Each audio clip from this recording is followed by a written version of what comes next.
Hi, family and friends. I just want to share something because I know it's not easy now and it's really not going well with some people. But this is a word God gave to me in February when everything started. And I said to God, please, I just need a word. Just speak to me about the situation and everything. And God gave me Matthew 14. And we all know this story so well. And I said to God, I was even complaining. I said, Lord, I've read this piece so many times. We know exactly what is in it. I don't really understand. And then God said to me, read it in the voice translation. So I did that. And this is the voice translation.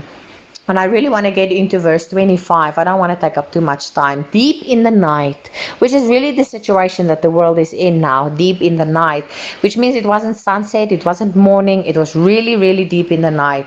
When he had concluded his prayer, Jesus walked on the water to his disciples on the boat.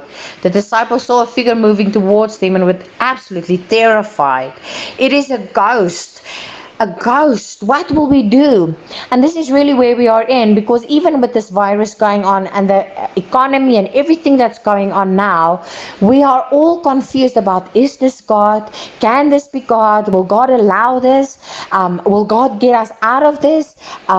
Just everything. It's a virus. It is God. It is not God. And there's a massive confusion going on. And Jesus answered, be still. It is I, you have nothing to fear. Which means even in the situation where you are in now, you have nothing to fear, because I am the beginning, I am the end, I am the Alpha, I am the Omega, and it is still I. So you have nothing to fear. And this is really what God shared with me. He said to me, the moment we fear, we open a door for the enemy to have access into our lives. So even if there's so many things going on, we can be careful, but please do not fear, because the moment you fear, you open a door to the enemy, and he has an legal access into your life, because fear is not from God.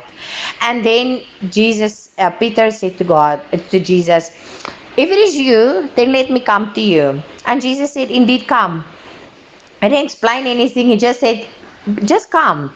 So Peter stepped out of the boat onto the water and he began to walk towards Jesus. And this is verse 30, which is so phenomenal.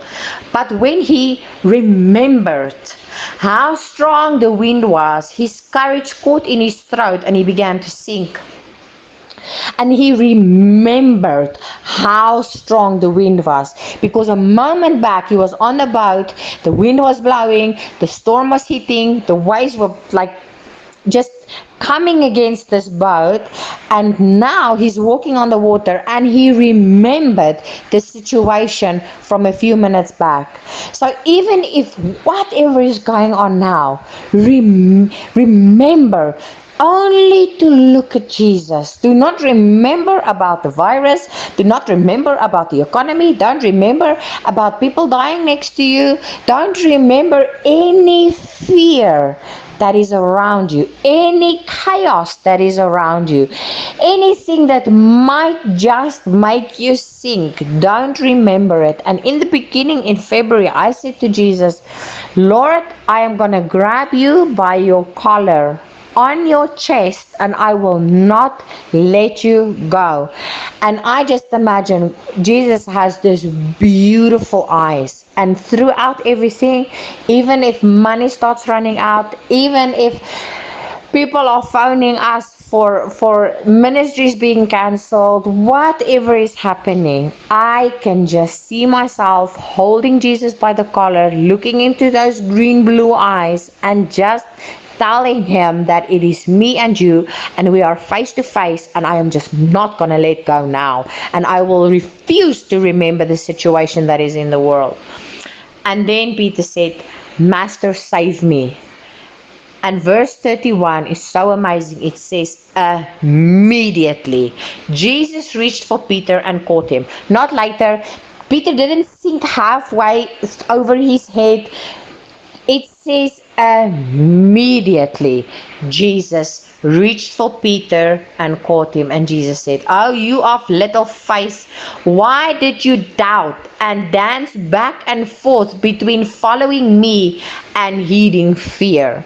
We cannot trust Jesus and then have fear, because then it's like dancing between Jesus and fear. And here he says, why are you going back and forth? And that is why so many people are tired now. That is why so many people are breaking down, going into depression, because they are dancing back and forth. What you need to do is decide on which side you are on. You're going to play for the All Blacks or you're going to play for the Springboks, and make up your mind, because we cannot dance back and forth between two teams. We need to choose either Jesus or we're going to choose fear. And now is not really the time to choose fear, because the moment you choose fear, you will remember about the virus, you will remember about the people that passed, you will remember about the 1 million people that already is infected. And if you choose Jesus, you must have him by the collar, look him in the eyes, and not look left or right, but just trust him. A very good friend of mine sent me a message tonight, and he said to me, all you need to do is pray, listen, and obey. That's it. That is what it's about, is pray, listen, and obey. When God tells you to move, you move. If he tells you to stay, you stay. It just reminds me of that song, when you move, I move, when you stay, I stay. And I just want to encourage you tonight, no matter what, just see yourself having Jesus by the arms, by the heart, around the neck, whatever it might be, and just say to yourself, I will not let go, and I will not fear the situation, because God, you are Alpha and Omega, you are the beginning and the end, you are everything. You knew already when this virus is going to end, how it's going to end, how my business is going to run next month. But what does it help to fear? And this is, I just want to encourage you with this, just stand and stay strong.